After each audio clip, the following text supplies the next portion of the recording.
Hello students, today we see the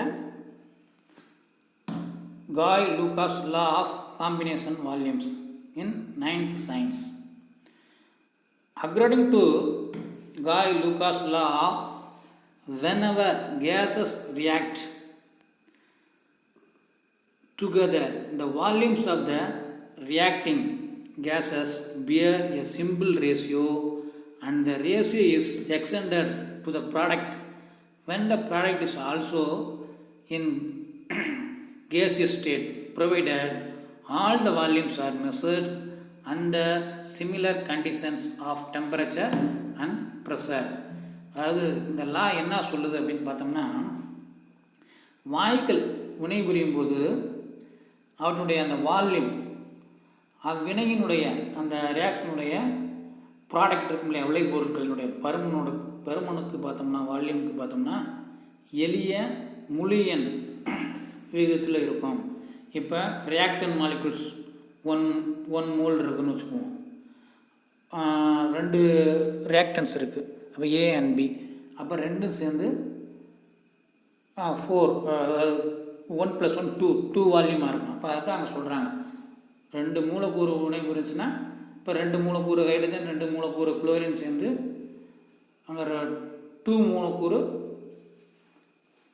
HCl கிடைக்கும். அப்போ 2 மூலக்கூறு HCl கிடைக்கும். அப்போ அதனுடைய பருமன் வினைபடு பொருட்களின் பருமன் வினை விளைபொருட்களின் பருமனுக்கு ஒரு குறிப்பிட்ட எளிய மடங்கு விதத்தில் இருக்கும். அதுதான் இங்கே சொல்கிறாங்க. One second I recall the law. According to Guy-Lucas law, whenever gases react together, வாயுக்கள் ஒன்றோடு ஒன்று வினைபுரியும் பொழுது, the volumes of the reacting gases bear கொண்டிருக்கும் சிம்பிள் ரேஷியோ, ஒரு எளிய விகிதத்தை கொண்டிருக்கும்.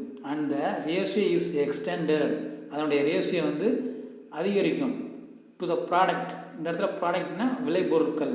அப்போ ரியாக்டன் 2 சேர்ந்து கிடைக்கக்கூடிய விளைபொருட்கள். When the product is also in gaseous state, அது ஒரு கேசியஸ் ஸ்டேட்டில் இருக்கும் பொழுது, provided all the volumes are measured under similar conditions of temperature and pressure. இது எப்போ இந்த மாதிரி இந்த கண்டிஷன் உட்படுன்னு பார்த்தோம்னா, அந்த வேதி வினை வாயுக்கள் வினைபுரிகிறது கான்ஸ்டன்ட் டெம்பரேச்சர் அண்ட் ப்ரெஷர், ஒரே வெப்ப அழுத்த நிலையில் 2 வாயுக்கள் வினைபுரியும் பொழுது கிடைக்கக்கூடிய அந்த விளைபொருட்களுடைய வாயுக்களுக்கும் வினைபுரிந்த வாயுக்களுக்கும் இடையே ஒரு எளிய விகிதம் இருக்கும்.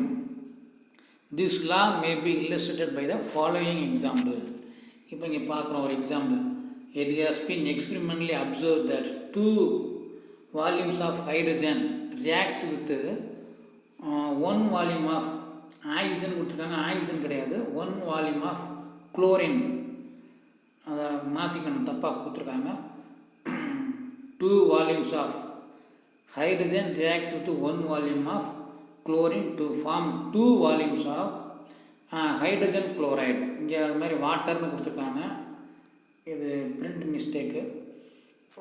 ஸோ ஹைட்ரஜனும் குளோரின் 2 மாலிகுல்ஸ் ஆஃப் குளோரின் சேர்ந்து Cl சேர்ந்து ஹைட்ரஜன் குளோரைடு கொடுக்குது. ஸோ அதுதான் you are given in the picture. Volume of hydrogen இங்கே பூரா H இருக்குது, ஹைட்ரஜன் இருக்குது.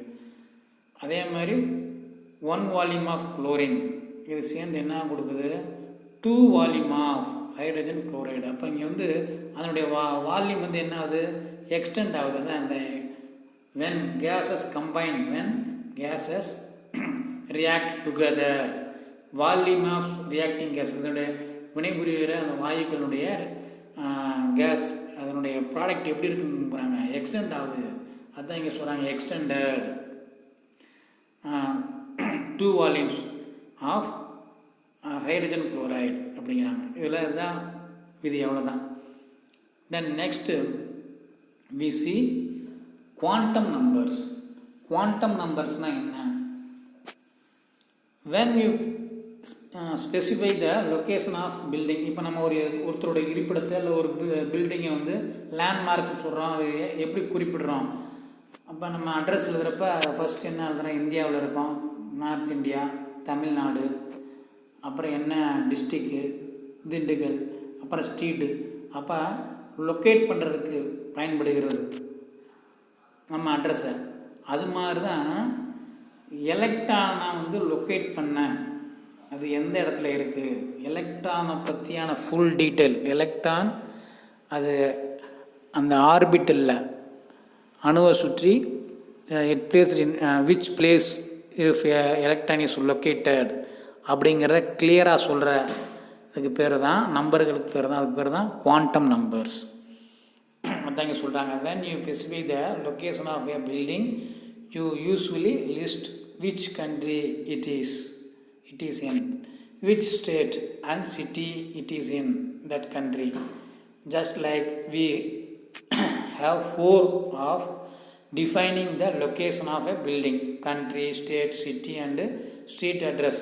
We have 4 ways of defining the properties of an electron.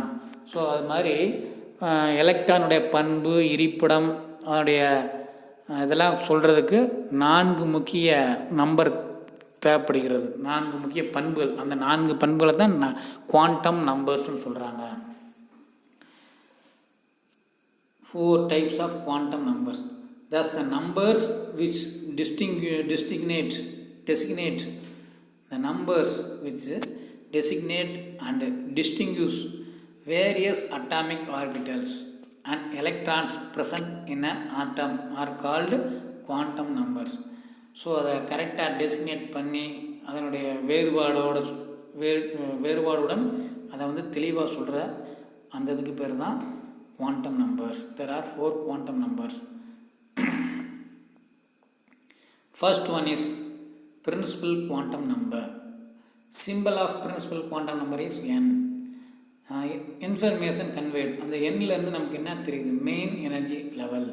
இப்போ நம்ம ஒரு ஆட்டம் இருக்கும், ஆட்டத்தில் இருக்கிற சென்டரில் வந்து நியூக்ளியஸ் இருக்குது, அதை சுற்றி first orbit K shell, L shell, M செல்னு சொல்கிறோம்.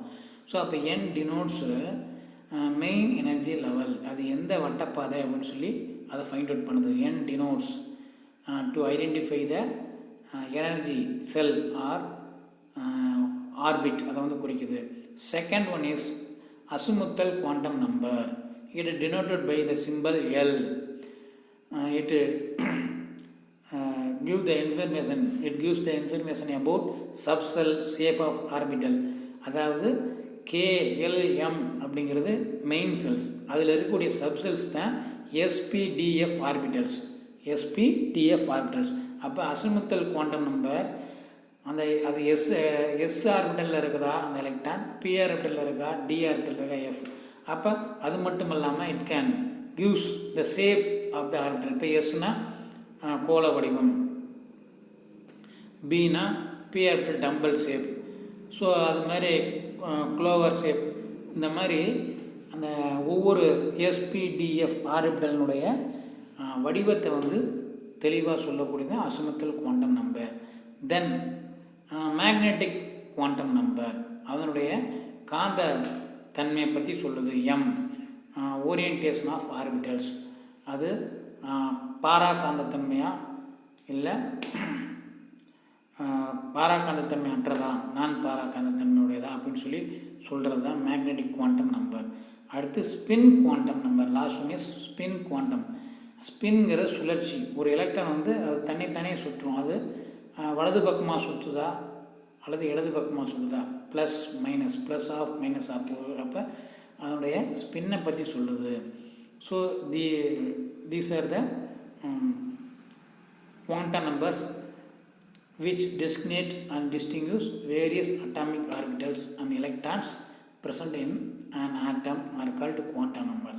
அப்போ ஒரு அணுவில் இருக்கக்கூடிய எலக்ட்ரான் இருப்பிடம், அதனுடைய காந்தத்தன்மை, அந்த ஆர்பிட்டலினுடைய வடிவம், அதனுடைய சுழற்சி, இதை பற்றி எல்லாம் ஃபுல் டீட்டெயிலாக கொடுக்குறது தான் quantum numbers.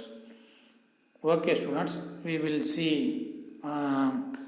next lesson on my next video. Today this lesson is completed. Okay, thank you.